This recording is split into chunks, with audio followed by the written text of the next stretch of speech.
Hello, my loves, and welcome back to Along the Spiritual Journey. So, do not allow the ego to get so big that it ignores the needs of the human body. I have really been focused on this topic because I feel that even myself, I can tend to forget that the ego is a fabricated identity that's created through life experience, through a combination and a compilation of emotions that we like to experience or don't like to experience, with memories that we like to experience that we don't want to experience, and then we project it onto the future, right? And then we walk around perceiving the world that way.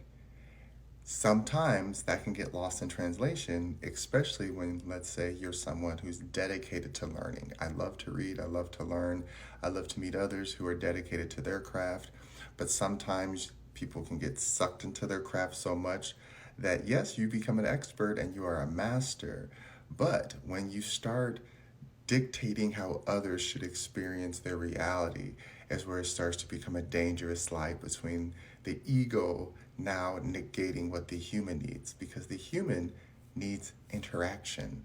The human needs camaraderie. It needs community. So if you're so smart, because this is for my smarties out there, if you're so smart and you're wondering why you're isolated, you have to ask yourself, what are you doing that's isolating to others? Because again, it's not about impressing others, but if you want to communicate in a way that appeases your ego, you have to know how you're communicating with others' egos, right? And so for me, I like to remind myself that yes, I love to teach, but that does not mean I need to teach everybody, right? Every interaction that I have is not about me proving that I'm a good teacher or that I know how to hold a bunch of information and retain it enough to give it in any situation. That's not what teaching is about. Teaching is about knowing that I can create a structure for others to come along and utilize along a journey if they need it. I'm a specialized teacher because I'm talking about spirituality, the soul, consciousness, emotion work, along with spirit work.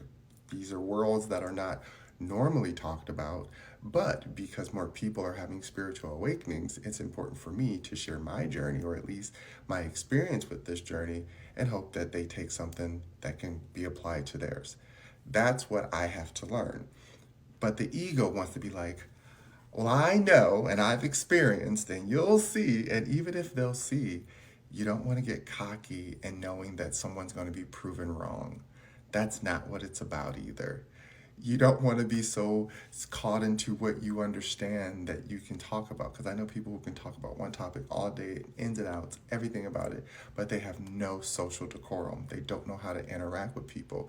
Now, I said before, I don't like social decorum when it comes to trying to appease a certain group, but as a whole, none of us want to be spit in our face, right? So I think as a collective community, we agree getting spit in the face is not how we want to be greeted.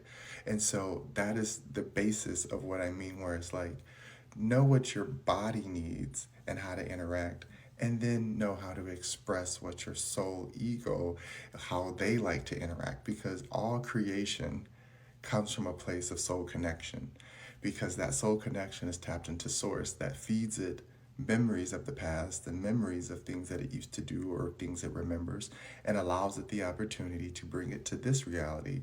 And this is where we create things that we say we like to do when we come down to our routines and habits and activities that bring us joy or comfort, or just something that numbs our mind and experience. Again, there's nothing wrong with numbing the experience if you understand that it's temporary.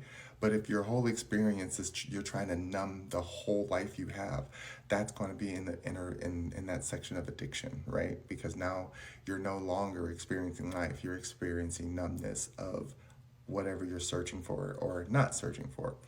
So the ego is about trying to keep balance. It is always about equilibrium. You want to feed the ego enough to stay confident and remain a part of society, but you also want to pull back some to preserve and protect itself, so it's not always giving everything away to everyone.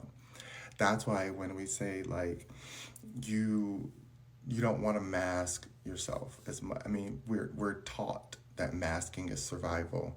And so people mask. And don't get me wrong, I still mask out of pure muscle memory sometimes. Let's say if I'm out in a club or something and I'm hanging out with people and, again, I act in a way that I might not normally act on the street. That for me is not my ego directly saying this is who I am. It's just an expression of energy. But remembering that just because in the club I'm Rico Suave and I can talk to everybody doesn't mean that once I get out of the club that I'm a social butterfly on the street. It's a weird thing to try to make sense of, but it is about knowing that you gotta know how to feed the ego, right? You just gotta know. It's you gotta know your environment, you gotta know your crowd, and you gotta know the eyes that you have on you because you want people around you who encourage you. It's fun to be around a group of dancers because they'll appreciate what you're doing because it's about expression. People who aren't dancers, who witness good dancers, will then judge you because they're saying, well, that's not good dancing. Even if they can't do it, now they're a critic and they can critique it because they have a comparison. This is where the ego comes in. You have to know how to balance it. I hope that example made sense. Like my brain goes in so many different pathways and I be trying to redirect it into one. So I hope it resonates with those it needs to resonate with. But the purpose of this topic is to don't let the ego get so confident in its human experience that it denotes that the human is still experiencing things that cannot be explained. Because even if we can recognize that, oh, we can give it all these different psychological textbook names and this disorder and this and that, you're still describing energy. A human decided what a word was. A human decided what the definition was. A human decided the context. So therefore, it is being funneled through somebody else's vision. It's being funneled through somebody else's definition.